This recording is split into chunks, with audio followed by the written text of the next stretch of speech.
Good morning, friends. My name is Dr. Sachin Borse. I'm currently working as a professor in JSWIM NTC Pune. Earlier, I was associated with Shakra University, Saudi Arabia. Also, I was consultant in one software company, Vijay Soft. I also work as hydraulic design engineer in Klein Chancellor Baker Pumps, India. So, welcome to this session on the research methodology. So, friends, what I will do, I will explain this research with my background, related to my background, and then I will come to the generalized field. Okay. So, we'll see research in the thermal fluid engineering. So, methods and technique. Okay. So, friends, you will wonder why we do the research, because there is one basis for this. Okay, so I will just move to the basis for the research. What is the basis for research? Do you know? Basis for research is that nature follows certain rules. Please understand. Nature follows certain rules. Okay, and through the research, what we want to know the rules. That's why we say research. It is already there. Okay, things are already there, rules are already there in the nature. So what we only want to know the rules and then utilize these rules for our benefit to solve day-to-day problems. To solve the day-to-day problem. Okay. Can you tell me the few rules of the nature? I will just give the example, and then you can give the few more examples about the few rules of the nature.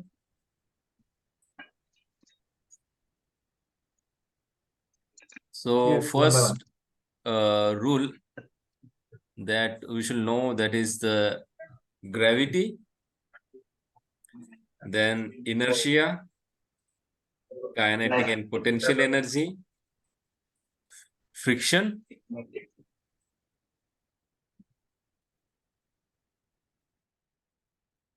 what are the various rules of the nature like gravity? So gravity, Newton could explain it is because of gravity. Then there is inertia. Then there is kinetic and potential energy. Friction, you know that friction. Suppose there is some liquid on the floor. What will happen if you walk? It will slip. Okay, because there is a reduction of the friction. Then electrical resistance, conservation of mass. We know conservation of mass. What is that? Can anyone tell? What is conservation of mass?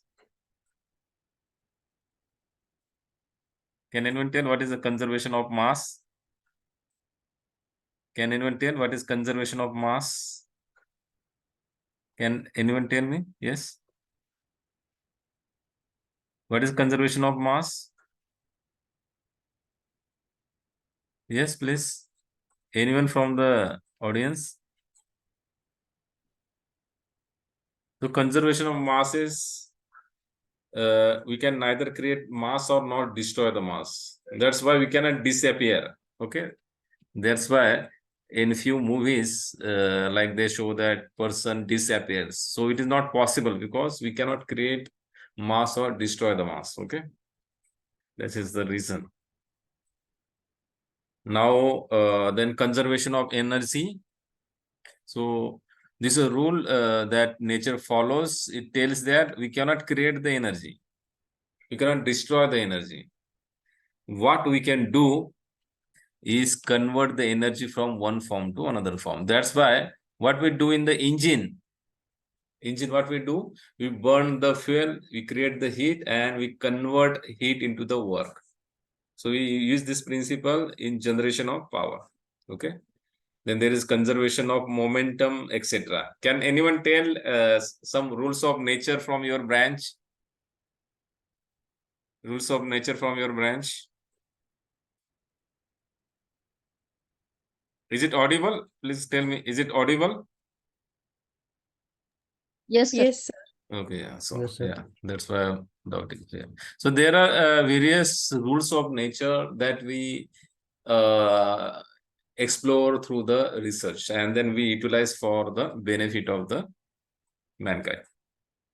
Now we'll move to the definition of the research. So we'll just see what is the basis for research. I've been repeating that basis for research is that nature follows the rule. Okay. As the nature is following the rule, so we find out what is the rule and we apply that rule for our benefit. Okay. So as the nature is following the rules, that why research is possible. Otherwise, there is no meaning of research, because if the nature itself not following the rules, we cannot utilize them. Okay.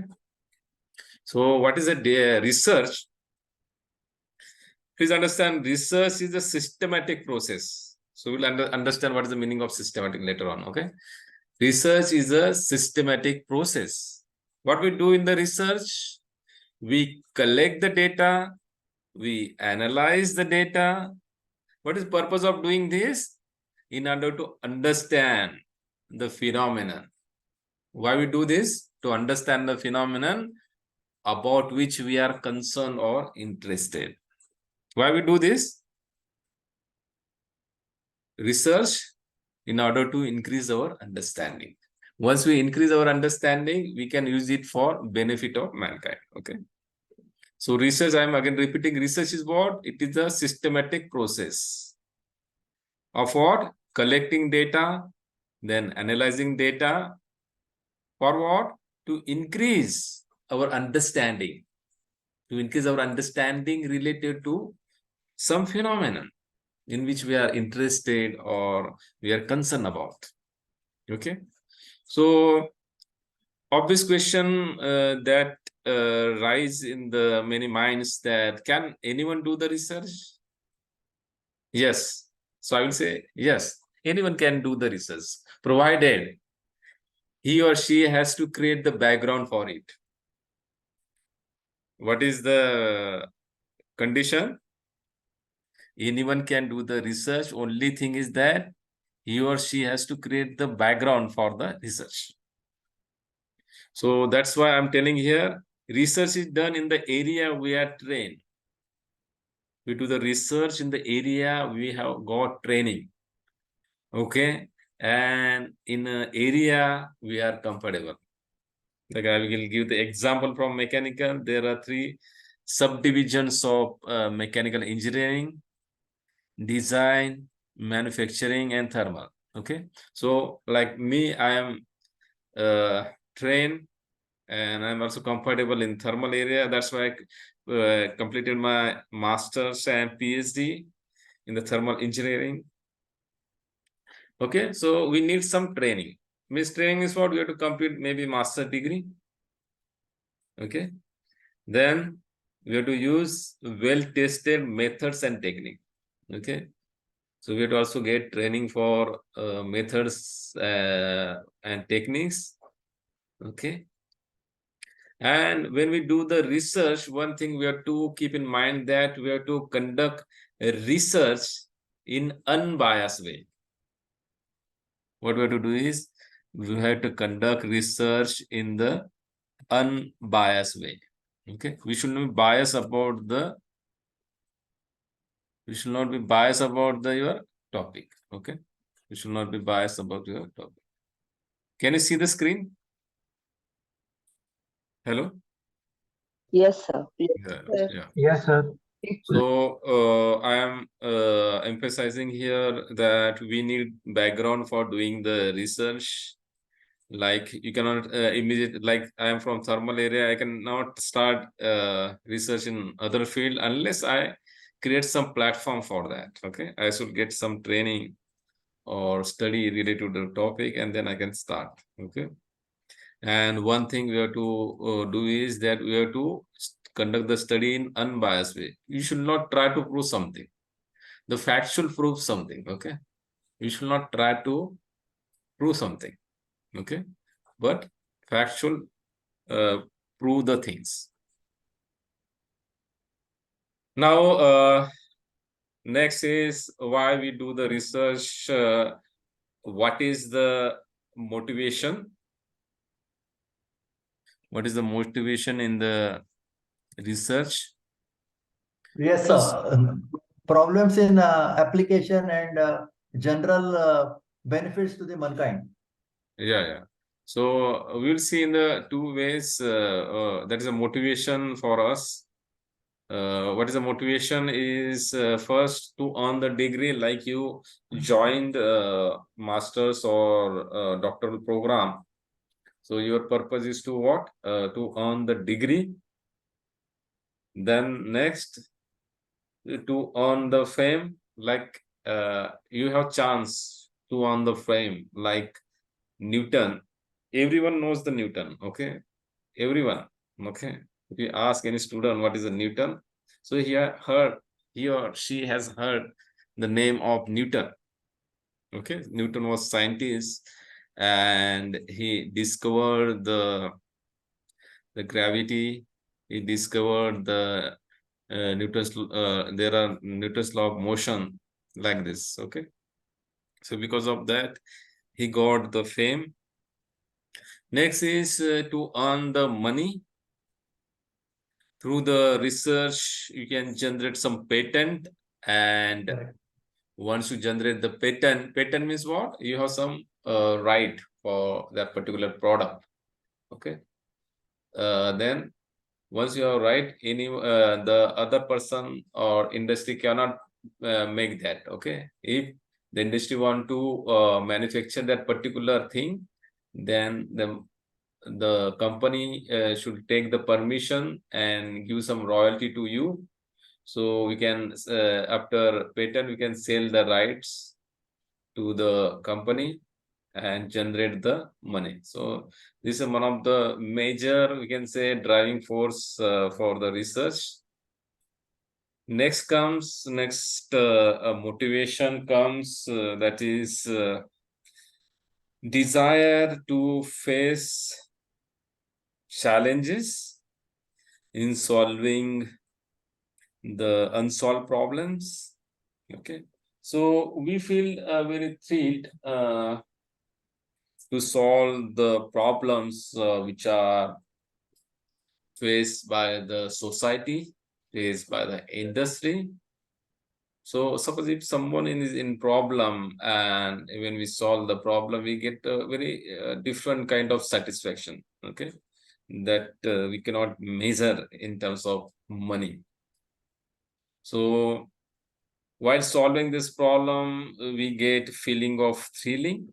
So few people find it very interesting to solve the problems of society. Like you might have watched the movie 3 Idiot. What is the name of Rancho in that movie? Can anyone tell me the name of the Rancho? Yes. Funsuk Wangre. Yes. Wangchuk. Yes, anyone? I'm not remembering. Yeah.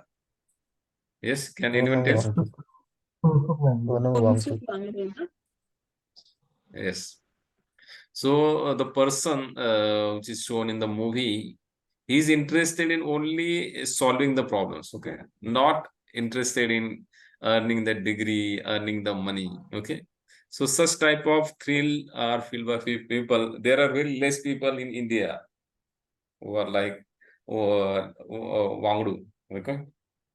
So this is one of the way people earlier were doing this because that time there was a lot of time was available. Nowadays all jobs are very demanding, including the teaching. So one of the motivation is the thrill by solving the problems of society through the research. Now for one of the motivation for research is also to make the decisions. sometimes we need research to take the decision. Okay, so we take the decision based on the outcomes of the research. Okay, so research help us to take the decision. Okay, like when we got independence in 1947, there were a lot of problem in the India, including the poverty, injustice, social inequality. So what we did, we continuously tried to improve the condition of India, and for that we took the help of social science research to understand the different ways to eliminate, to minimize poverty, injustice in India. Now, we made the laws at that time to assist that, but our need in today's India may be different. Then again, we have to go and see what the further modification in the laws or system can be used to improve the India further. We cannot use the same laws which were framed at the time of independence. Next is service to society. We can do the service to society by doing social work, by becoming soldier. But one of the way which is very effective is through the research. We can do the service to society by solving the problems like healthcare, education, technology, and social policy. Okay, so this can really help the India. So the politician, we cannot just tell to the politician that you solve the problem, but what we have to give is the solution, how to solve the problem. We say garibi hatao, reduce the poverty. How the politician will do? We need to give some research findings. What can be the ways to eliminate poverty? Okay, so through the research, we can guide our politician to improve the condition in the society. So through that, we can directly or indirectly do the social service. Now we just saw the motivation for research, which were more or less personal. Now we will go and see what is the objective of research. So what is, we can say, outcome. What is the outcome of the research? Immediate outcome. We can say immediate outcome. So earlier what we saw, that was personal outcome. Here it is immediate outcome of the research. Okay. So when we say research means what? It is a research problem, a question or set of the question that we will answer after conducting the research. For example, we may be interested to find the most efficient way to improve the poverty. We may be interested to find the most efficient way to improve, most efficient way to reduce the poverty, eliminate the poverty. That can be our research topic. So at the end,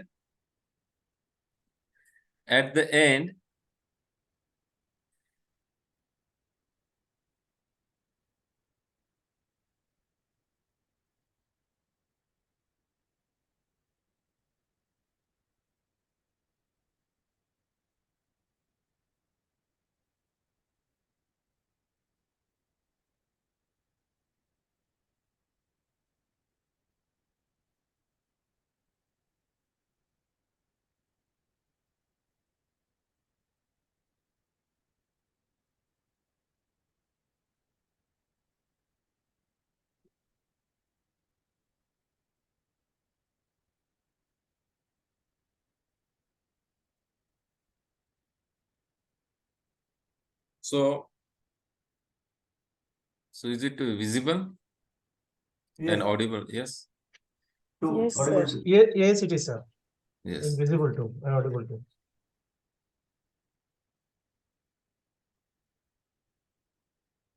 Okay. So our purpose is to find answer to our question. Okay. Like I gave the example, like our interest maybe to find the best way to eliminate the poverty. Okay.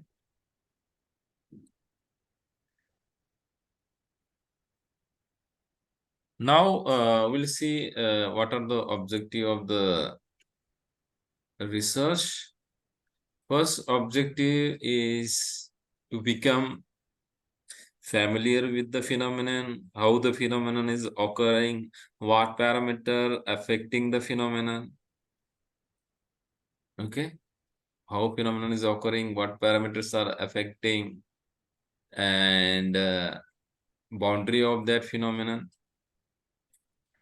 Next objective is to find relationship among the variables.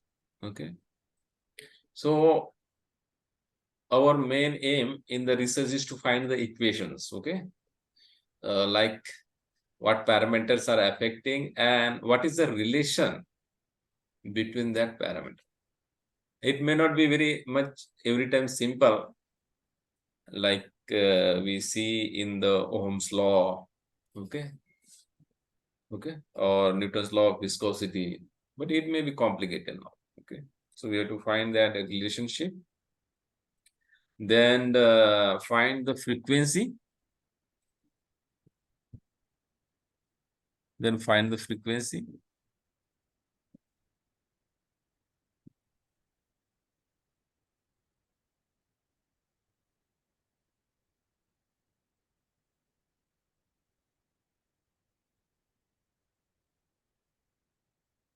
So I'll just go ahead. Okay.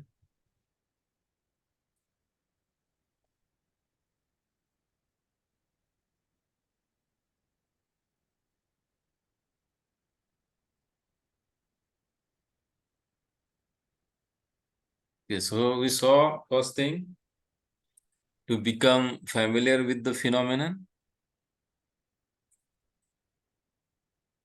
Then next, to find the relationship. In the relationship, what we do, we find the equations that we'll see later on, dependent and independent parameter, find the relationship among the parameter.